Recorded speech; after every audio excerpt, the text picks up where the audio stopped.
I started in inspection. As did I. We actually worked a little bit together in inspection. Yeah. We didn't have an automated wash process yet for our tools. So we were the wash process for the tools. And the packaging and labeling. Which included what? A tin of acetone in an enclosed room. So you just, like about 2 hours in, you've got a headache already. Had a lot of fun then. Oh man. Yeah. This is explaining a lot. A little, you'd have a little, it would be like one of the little tuna cans with about that big with a bottle, put a little acetone in there, and you'd have a rag and a brush, and you'd pick up the tools one by one and just, with gloves on. And, at least they gave us gloves. Yeah. Yeah. And then you'd brush them all down and wipe them off and repeat. Yep. And, a pallet full of tools would come in and just, go through the whole thing. And 16 something? 14? At that point? 14, I got a 15. work permit when I was 14. Okay. I got one when I was 15. Yeah. And I remember you'd have these, they call them snap packs, but these 5 packs of plastic tubes that your tools go in, and you just sit there and you'd put the tools in, you'd close them up, break them apart, and you just sit and you'd label all day That's what long. I did. It was I brutal. somehow escaped the tuna can of acetone, but I got labeling and alphabetizing invoices, alphabetize these folders, Yeah. So you guys started Stick a at the sticker. Bottom, yeah. Sticker, Doing the grunt sticker. work, Yes. But then what happened is that I would start there, but then and doing labeling too, I did some of that.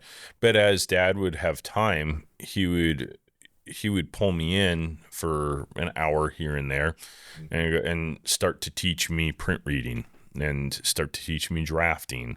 And by the time I was 16 or 17, we took a class at Moore Park College together. I think Sharon, our younger sister, took it too. Yeah. And we took AutoCAD at a night class at the community college, and I learned that. And then Dad started teaching me G-code programming for our grinders, which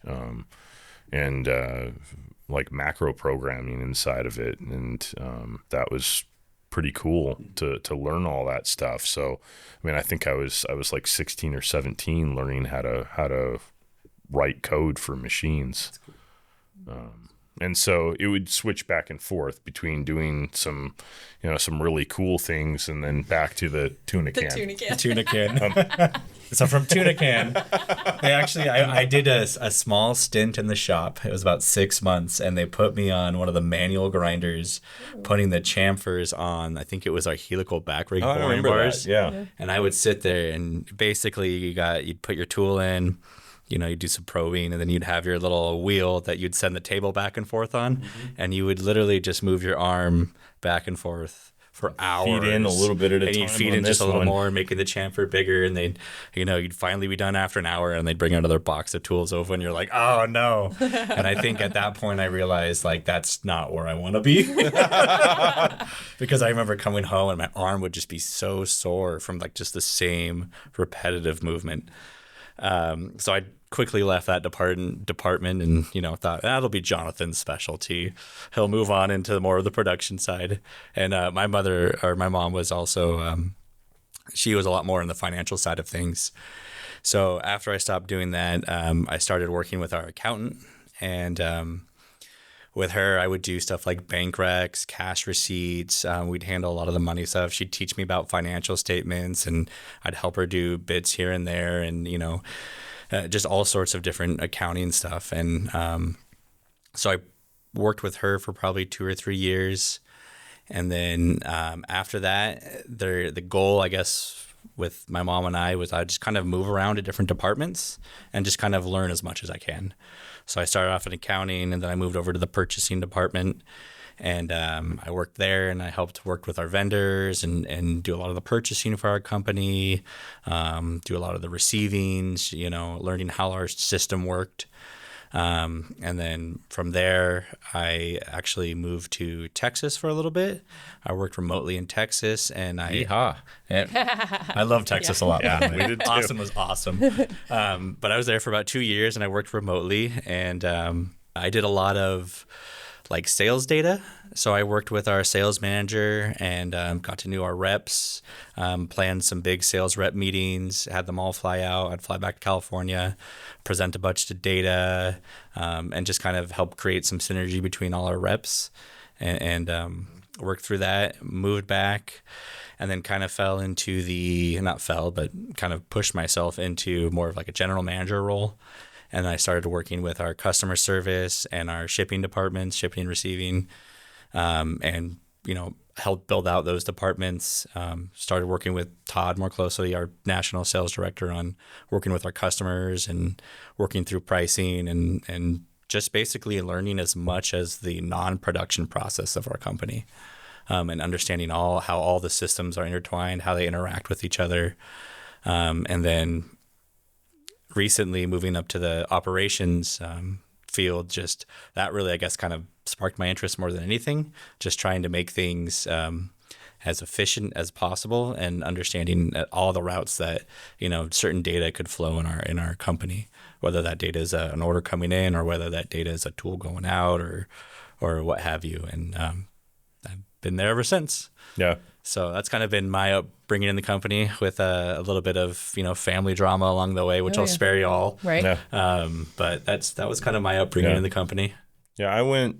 I had a stint away from the company too, but we'll get to that in a minute. But I went from learning programming and drafting, which I was doing more and more of as I got older in my teens, to getting out of high school and working on our Walter tool and cutter grinders and learning those machines, and then working night shift for almost 2 years, something like that, running grinders, learning from the other people. One of the things that I was just amazed by as I look back is the number of people, other talented people that were there along the way. Are those people still around? Not all of them. Like one of them that I mentioned earlier was a former Rocketdyne employee. His name was Rick Zulowski.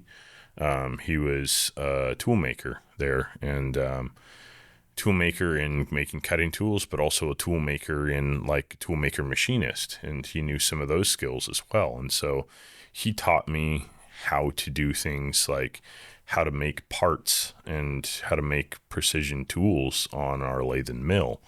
And so I learned a lot more of those things along the way. And then I'd have opportunities to go to training for like go back to Virginia to go where Walter was based at the time and learn measuring equipment with a CNC Helicheck and automated measuring systems, and learn applications on how to grind different tools. And then we had there was that point when I was around 20, when I was away, lived in Phoenix for a few months, because I was just really trying to figure out whether the company was where I was going to be at long term. I'd grown in it and liked it. Yeah, but that's when I came into the picture, started dating your sister. That's right. Yeah. Because I remember dating her, and she was like, "Oh, I've got a brother, but he's in Phoenix. He's doing automotive school." And at that time, I did. I always enjoyed tinkering with cars, and I had an old Mustang, and I remember getting excited, like, "Ooh, a brother? He's about my age. And he likes cars. This sounds great." Yeah. And I still do. I mean, I've done a lot of automotive projects on the side, and since then, and it's great to do. I'm just glad that I don't do it as my career. Yeah. It didn't take long to figure that one out, though. So I did well out there, but then it was kind of like, okay, no, I want to be back at the company. And when I came back, then it was really getting plugged in solid, because it was kind of like, no, this is my career. This is where I'm going to be. And one thing that I will say has changed in the past few years is that I was happy to be a technical lead for a lot of years, where it was like I was problem solving, learning how to program machines, design tools, build machines, modify machines. As we had those opportunities come up too, we did some of our own work that way. I worked with a guy named Harvey Patterson for 9 years, and he was a really talented guy. Came in as a former engineer and plant manager from another company, and I learned a ton of stuff from him. But again, it was all, I was learning technical skills. And then finally, as we've had in the past few years, I've had to learn management skills, people skills, how to manage people. And, I've gotten a lot better at it. I still think I've got some learning to do. I probably always will, but it's gotten more comfortable, but it's something that came later along in the career. The technical stuff seems easy in comparison. Yeah. So, Jonathan, do you remember if there was a moment that triggered in your mind that was like, okay, I'm in Phoenix now, like I want to go back, and this is what I want to do? Was there a trigger that sparked that when you were, in Phoenix doing automotive? There was a couple of things that happened when I was there. One, I saw a disconnect between what I saw in automotive school and what I saw in working in an automotive shop, where I'm like, this isn't what I'm learning, and spending a lot of money on isn't really preparing me for this. And I also just felt how demanding and fast paced it was in an automotive shop, where it was like there wasn't enough appreciation for doing it well. There was a lot of appreciation for doing it fast. And that wasn't the environment that I wanted to be in. So that was kind of something that happened over time while I was there. But then there was also conversations that I had with professors at or teachers at the automotive school who were saying like, oh no, I wouldn't have my kids come here. I want them to go learn something better than that. And I'm like, wait a minute, like you teach here, why are you saying that? And so it started, some of those offhand comments started to make me rethink what I was doing, where I'm like, it's disturbing. What about you, Brandon, when you were in Austin? Well, I guess you worked remotely. So Yeah, I did work remotely, but it was, But You ever tempted to just jump ship and do something other than the company? oh yeah, for sure. And probably in my early 20s. I won't share all the details. It might get a little too juicy in here with all that. But there was, at that point in time, some family drama going on. And being in a unique position where both my mother and my father worked there was challenging. And they were splitting at that point. And that created a lot of tension in the areas that I worked in. So it was actually nice to go to Texas for a couple years to get away from that. And to really kind of think about, I was married, my wife Ashley, and we wanted to start a family, and we'd been trying for a while. And a couple of years went by, and kind of got the perspective outside of working from the company, and just being her and I together, and just deciding, like, let's move back, be with our family, go full force into the company, and with the goal of like, I want to raise my family here and see me, and this is what I want to be a part of. And then I think that was the major click for me. I fought it for many years. I'm going to do my own thing. I'm going to carve my own path. But at some point it just all kind of came together, and it created a new passion within me when all those things came together.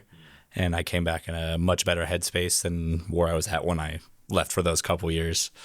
yeah, I can relate to that too. And I think like my advice to shop, manufacturing, or any organization, any business owner who has the potential to pass it along to their children is just that it has to be in the kids' own timing, and they have to want it. So for me, it was really similar. It was like there was some tumultuous things going on just personally and family dynamics, and it was too much to like be at work all day with family. And at that time I was going to college too. So, but go to school, go to work, go home, you know, and like 2 out of 3 is too many. I can only handle 1 out of 3. But having that space, and for me, it was a longer space, right? And both Texas, but just for us, it was like 15 years instead of 2 years. Which we got to meet up when you Yeah, guys we lived did. out Yeah, there. we did. met up Which a few was times super and fun. I just loved that. a few hours away from Yeah, Austin I and loved Fort that. Worth. And so Yeah. I remember, Yeah. Anyway. we met up. But I guess my point is that for each of us, no matter whether it was Phoenix, Austin, Fort Worth, months, years, a decade and a half, you know, it had to be on our own timeline. And I think we're valuable to the company, or as valuable as we are now, because we were ready to re-engage with it at that time in our lives when we were who we were, and we had gone out and we had done other things and developed as people and proved things to ourselves and learned things, sometimes the hard way, but sometimes the necessary way. And that it, you know, and then here we are back together. And, you know, there's a certain element of that I never would have predicted. Yeah. Well, to follow up on some of that of like your own timeline, like Phoenix was a good thing for me. I learned a lot through that process, but I think that some of the motivation for going in the first place was the fact that Mom and Dad wanted me to continue doing some sort of educational school career. And I had tried doing a few classes at the junior college and I wasn't ready yet. And I got there eventually where I was good going back to school, but you know, I just felt this pressure of like, you need to learn something, do something. And I'm like, well, I'm in this cool trade. I'm doing stuff at SCT, but it was just kind of like, no, what are you doing for school? What are you doing for school? And it was kind of like, well, I don't want to go do more of the college route right now. So I like working on cars. And that came about a lot from hanging out with one of my other cousins. And eventually it was just kind of like, well, I guess I'll try automotive school for a while. So that way I'm still doing the type of work that I like to do, but I'm kind of keeping you guys off my back at the same time. And then when I found out that automotive wasn't really panning out and I came back, then that was when we took some classes at the same time. We took philosophy together at Moorpark. Oh, that was a good class. And that season there of coming back, being kind of broke, just kind of starting over, it felt a little bit, you know, some like relationship I had been in for a while ended. And so it felt like a kind of a new season. And then I felt like I finally had the motivation internally where I wanted to go back and do something in school and finish it. And I did. And then coming back to the company, it felt different too, of just being, you know, it solidified that, yep, I'm going to be here.